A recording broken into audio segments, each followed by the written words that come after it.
साल बाद पाकिस्तान एक बार फिर से बौखला गया है और अपनी उसी पुरानी हरकत पर उतर आया है। उसकी ये बौखलाहट इस कदर बढ़ गई कि वो रात भर बॉर्डर से सटे इलाकों में फायरिंग करता रहा। पाकिस्तान की इस हरकत का हिंदुस्तान ने तगड़ा जवाब दिया है, ऐसा जवाब जिसे पाकिस्तान अब अपने सपने में भी नहीं भूल पाएगा। दिवाली से पहले ही हिंदुस्तान ने पाकिस्तान का दिवाला निकाल दिया। दरअसल 26 अक्टूबर को देर रात अचानक से पाकिस्तान की तरफ से जम्मू के अरनिया और सुचेतगढ़ सेक्टर में सीज फायर का उल्लंघन किया गया, जहां इंटरनेशनल बॉर्डर पर रात करीब 8 बजे पाकिस्तानी रेंजर्स ने अचानक गोलीबारी शुरू कर दी।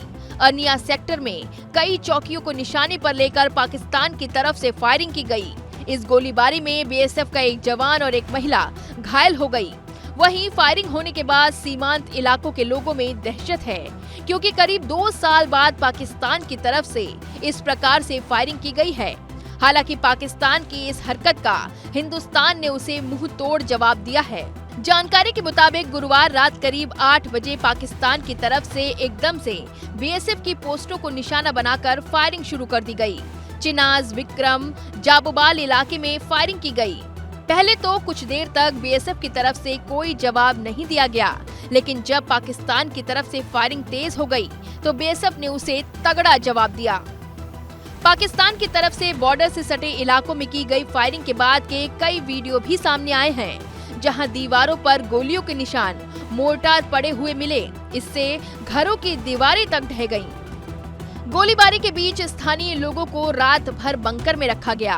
अरनिया सेक्टर में रहने वाले लोगों ने बताया है कि कैसे सीज फायर उल्लंघन के दौरान ये बंकर उनकी जिंदगी बचाने का काम करते हैं। ये तो बंकर काफ़ी बड़े हैं, ऐसे छोटे छोटे के बंकर तो हैं, लेकिन बड़े वाले 2-4 ही बने हुए हैं। तो बाकी जब फायरिंग होती है तो रात को तो सेफ्टी के लिए तो ठीक है।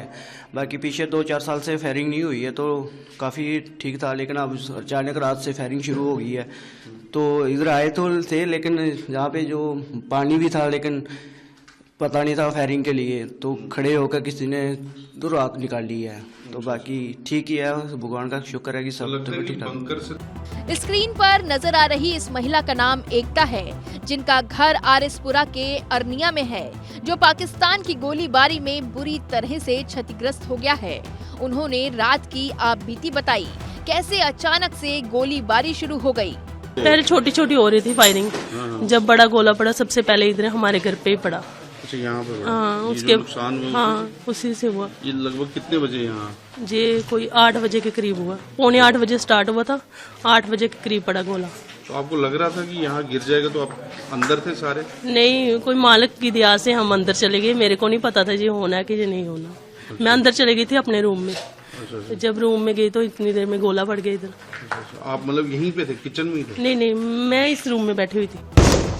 देखिए कैसे पाकिस्तान की तरफ से की गई गोलीबारी की आवाजें सुनाई पड़ रही हैं। रात भर बॉर्डर से सटे गांव में रहने वाले लोगों के बीच दहशत देखने को मिली।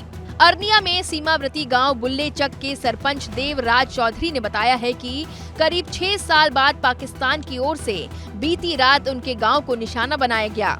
हालांकि गनीमत ये रही कि कोई इस गोलीबारी में घायल नहीं हुआ। हालांकि उनका मकान बुरी तरह से क्षतिग्रस्त हो गया। रात को जो फायरिंग हुई है ये बड़ा एक दर्दनाक हादसा है। लोगों के दिलों में एक दहशत बैठ गई है। पब्लिक जो है काफी पहले फायरिंग होती थी, लेकिन उसको लोग भूल गए थे कि फायरिंग अब शायद नहीं होगी। लेकिन अचानक रात को पाकिस्तान की ओर से जो है फायरिंग स्टार्ट हुई। हमारा ये एरिया पड़ता है अरनिया सेक्टर, वहाँ से ये फायरिंग होती हमारे एरिया के अंदर आई। ये गाँव जो है ये बुले चक है। बुले चक ये महज पाकिस्तान की ओर से कहीं 2.5 किलोमीटर है तो कहीं 3 किलोमीटर की दूरी पे है। और अक्सर यहाँ पर ये जो गाँव है ये काफ़ी यहाँ के लोग जो हैं आर्मी एक्समैन हैं, फौजी हैं, दलेर हैं, ऐसा कुछ नहीं है।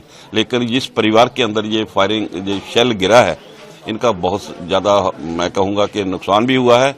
और पूरा परिवार रात को उसी कमरे के साथ बैठा हुआ था, किचन के साथ लगा हुआ कमरा है जहाँ ये शेल गिरा है, और काफ़ी नुकसान हुआ। वहीं जब सुबह हुई तो खेतों में पड़े कई सारे मोर्टार मिले, जो पाकिस्तान की नापाक हरकत के सबूत पेश कर रहे थे। भारी गोलीबारी के चलते बीएसएफ ने हाई अलर्ट जारी कर दिया है। पुलिस ने लोगों को घरों में रहने और बिजली बंद रखने को कहा है। वैसे करीब 2 से 3 साल के बाद पाकिस्तान की तरफ से सीज फायर का उल्लंघन की कोई वारदात सामने आई है, लेकिन अब एक बार फिर पाकिस्तान अपनी उसी हरकत पर उतर आया है। कहा जा रहा है कि माहौल खराब करने के इरादे से पाकिस्तान की तरफ से ऐसी हरकत की जा रही है, लेकिन भारतीय जवान भी डटे हुए हैं और पाकिस्तान की हर हरकत पर उन्हें कभी न भूल पाने वाला जवाब दे रहे हैं।